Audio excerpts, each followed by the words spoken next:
Muy buenas amigos de Gols Media. Hoy aquí en Mestalla no ha podido el Valencia cerrar el círculo y coger 5 puntos de renta sobre el Betis. Y no solo no ha podido coger renta, sino que la ha perdido. El Betis ya ha pasado la clasificación, ha perdido el partido.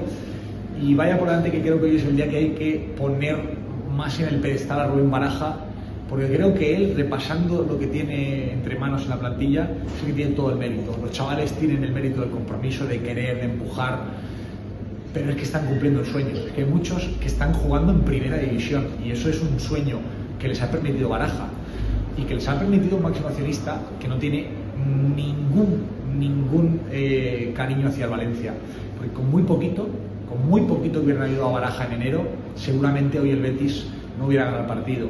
Lo ha ganado porque se ha visto el reflejo de lo que son dos clubes, uno que invierte, que está en Europa, que en enero se vio con problemas y fue al mercado. Hoy Pablo Fornals ha sido uno de los mejores jugadores del Betis.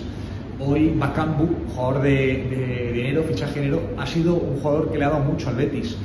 Pero luego tiene futbolistas de mucho nivel, como Isco, como Fekir, como Ayoce, jugadores que firmaron gratis, pero que lo firmaron con un gran contrato. Se ha notado, el Betis ha sido mejor, hasta el minuto 62, ha tenido el 0-2 en 3 ocasiones, ha fallado Isco, ha salido Mamardashvili, ha fallado Fornals un balón al palo.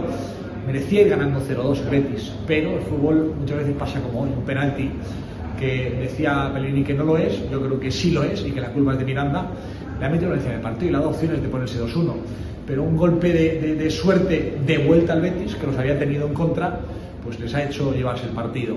Ha marcado otra vez Ayoce de rebote y 1-2. Hoy hay que poner mucho en valor lo que está haciendo Baraja, lo que ha conseguido a falta de 6 jornadas, que es estar a un punto del séptimo y a 3 de la Real, a la espera de lo que haga mañana.